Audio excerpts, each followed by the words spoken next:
तो बच्चों इस वीडियो के अंदर हम करेंगे क्लास 10th के चैप्टर नंबर 7 कोऑर्डिनेट ज्योमेट्री का एग्जाम्पल नंबर 7। तो एग्जाम्पल 7 दिया है, in what ratio does the point -4, 6 divide the line segment joining the points. A point हमें गिवन है और बी पॉइंट हमें गिवन है। इसके अंदर हमें बताया कि ए और बी पॉइंट को ज्वाइन करके जो लाइन सेगमेंट बन रही होगी उसको एक पॉइंट डिवाइड कर रहा होगा। उस पॉइंट के कोऑर्डिनेट्स भी हमें बता दिए, 4, 6 -4, 6। तो वो किस रेशो में डिवाइड कर रहा होगा वो रेशो हमें फाइंड आउट करके बताना है। तो इसके अंदर ध्यान से देखो हमें क्या क्या दिया गया है। हमसे बताया कि एक पॉइंट है ए और एक पॉइंट है बी, इन दोनों को ज्वाइन करके एक लाइन सेगमेंट बन रही है। ये ए बी पॉइंट मान लिया हमने। ए पॉइंट के कोऑर्डिनेट कितने हैं, -6, 10, और एक बी पॉइंट है उसकी कोऑर्डिनेट्स कितने हैं, 3, -8। इन दोनों को डिवाइड करने वाला एक पॉइंट है, मान लीजिए वो पॉइंट हमें क्या दे दिया गया, मान लीजिए पी पॉइंट। उसके कोऑर्डिनेट तो पता है, नाम हमने अपनी तरफ से मान लिया। उसके जो पॉइंट्स हैं वो क्या दे रखे हैं हमें, -4, 6, ये कोऑर्डिनेट दे दिए। तो हमसे पूछा है कि बताइए किस रेशो में डिवाइड कर रहा होगा, मतलब हमें बताना है m/n। ठीक है, ये फाइंड आउट करके हमें बताना है। तो ये वाला जैसे हमने पिछला वाला जो एग्जांपल किया था, एग्जांपल नंबर 6, उसके अंदर हमें ये रेशो गिवन थे और हमारे पास ये जो कोऑर्डिनेट थे ये हमने x, y माने थे, ये कोऑर्डिनेट निकाले थे। ये उसका उल्टा है। उसके अंदर क्या था, हमें m/n दे रखा था, ये वाले कोऑर्डिनेट्स हमने फाइंड आउट किए थे। इस बार उल्टा है, लेकिन फॉर्मूला आपको यही लगाना है। यहाँ पर हम क्या करेंगे, जैसे हम ये वाला जो फॉर्मूला जब लगाएंगे तो ये x की तो वैल्यू हमें पता है, वो कितनी है, -4।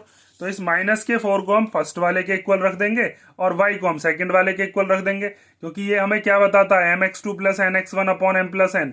ये बताता है हमें x वाला कोऑर्डिनेट, ये बताता है हमें y वाला कोऑर्डिनेट। वहां से हम रेशो बता सकते हैं कोई से भी। ठीक है, क्या चीज मैंने बताई है, सबसे पहले उस चीज को ध्यान से समझो। पहले तो हम लिख लेते हैं कि हमारे पास जो जो पॉइंट्स है वो हमने क्या क्या माने हैं। तो let P be the point whose coordinates, हमें क्या दे रखे हैं, हुज कोऑर्डिनेट्स आर कितने हैं, -4, 6। ठीक है, और हमें ए और बी जो है वो हमें दे ही रखा है, तो हम क्या लिख सकते हैं, let P divides A B line segment in the ratio, और वो रेशियो क्या है, वो रेशियो हमने मान लिया m/n। तो हमें m/n की वैल्यू ही फाइंड आउट करके बतानी है। तो इस P पॉइंट के कोऑर्डिनेट्स हम कैसे लिखेंगे, कोऑर्डिनेट्स ऑफ P वो हम कैसे लिखेंगे, जैसे -4, 6 ये हमें दे रखे हैं। तो अगर हम सेक्शन फॉर्मूला लगाते तो वो कैसे लगता, mx2 + nx1 अपॉन में m+n, और फिर ऐसे ही my2 + ny1 और अपॉन में m+n, ऐसे लगाते हैं हम। तो अब आपको यहाँ पर क्या करना है, बस यहाँ पर x2 x1 की, y2 y1 की, इनकी वैल्यूज को पुट कर दो। फर्स्ट वाले को हम फर्स्ट वाले के इक्वल रख सकते हैं, वहां से भी रेशो निकल जाएगा। सेकंड वाले को सेकंड वाले के इक्वल रखोगे, वहां से भी रेशो निकल सकता है। दोनों में से कोई सा भी मेथड आप लगा लो, ठीक है, दोनों से ही निकलेगा। मैं फर्स्ट वाले को भी करके दिखाता हूँ, सेकंड वाले को भी। उससे पहले हम क्या करते हैं, इसको मान लेते हैं ये हो गया x1 y1, और ये क्या हो गया, ये हो गया x2 और y2। जो A B point, A B जो लाइन सेगमेंट थी उसी के तो सेक्शन करे इसने, मतलब टुकड़े करे हैं।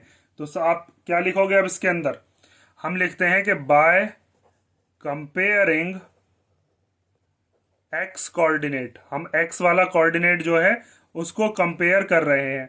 तो x जो है वो हमारे पास कैसे निकलता है, वो निकलता है mx2 + nx1 अपॉन m+n।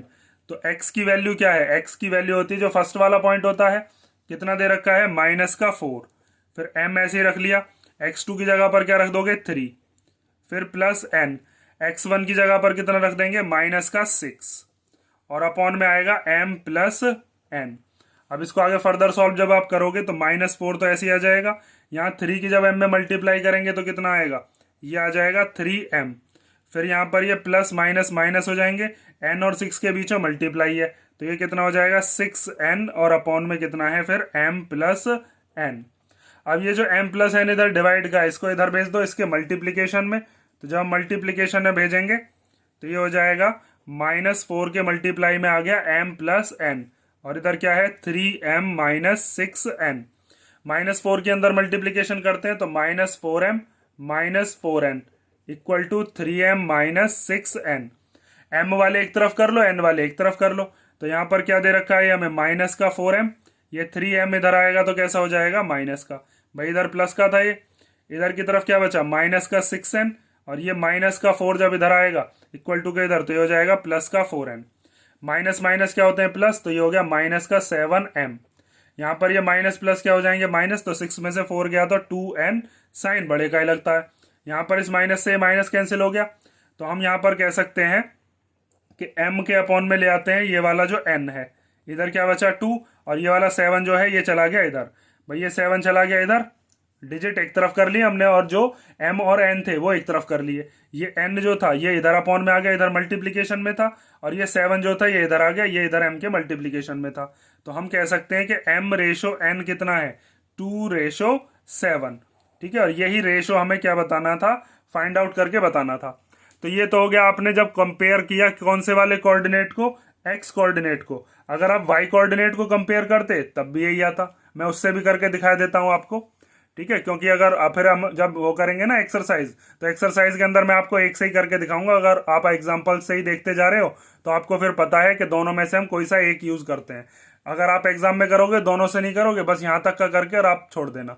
मैं वाई से भी करके दिखाता हूं, ठीक है। तो देखो अब यहां पर हम करते हैं कौन सा compare, by comparing y coordinate. अगर हम वाई कोऑर्डिनेट को कंपेयर करेंगे तो हमारे पास y की वैल्यू क्या होगी, y इक्वल टू होता है my2 प्लस ny1 और अपॉन में m प्लस n। ये पहला वाला हमें x के कोऑर्डिनेट की वैल्यू देता है, दूसरा वाला y के कोऑर्डिनेट की वैल्यू देता है। तो यहाँ पर हमारे पास जैसे x की वैल्यू -4 थी, y की वैल्यू कितनी है 6, तो यहाँ पर y की वैल्यू रख दो 6, m हमें पता ही नहीं है। y2 की जगह पर क्या रख देंगे, y2 की जगह पर रख देंगे माइनस का 8, प्लस n की जगह पर क्या रखेंगे, n तो n ही है, वैल्यू तो पता ही नहीं है उसकी। y1 की जगह पर कितना रख देंगे 10, और अपॉन में कितना है m प्लस n। अब इसको आगे फर्दर सॉल्व करते हैं तो ये हो जाएगा 6 इक्वल टू -8 की जब m में मल्टीप्लाई करेंगे -8m, और 10 की जब n में करेंगे तो कितना हो जाएगा 10n अपॉन में m प्लस n। इस m प्लस n की 6 से मल्टीप्लीकेशन कर लो तो ये 6 के मल्टीप्लाई में आ जाएगा m प्लस n, और इधर क्या बचेगा -8m प्लस 10n। तो 6 की मल्टीप्लाई जब m करेंगे तो 6m प्लस 6n, और इधर क्या बचा 8m प्लस 10n। अब आपको m वाले एक तरफ करने और n वाले एक तरफ, तो 6m इधर ही रहने दिया, माइनस का जो 8m था इसको इधर ले आए तो प्लस का 8m हो गया, इधर क्या बचा 10n, और ये जो 6n है इधर आकर क्या हो गया माइनस का 6m, और 8m कितने हो जाएंगे, ये हो जाएगा 14m, और 10 में से 6 गया तो कितना बचा 2n। m के अपॉन में n लेकर आओ, डिजिट के अपॉन में डिजिट लेकर आओ, सॉरी यहाँ पर 10 में 6 गया तो कितना बचा 4n। तो यहाँ पर क्या हो जाएगा m के अपॉन में आ गया n, और यहाँ पर इस 4 के अपॉन में क्या आ गया ये वाला 14। तो जब आप 4 और 14 को देखोगे सेम टेबल में आते हैं, 2 2 जा 4 और 2 7 जा 14। तो हम कह सकते हैं कि m रेशो n कितना आया 2:7।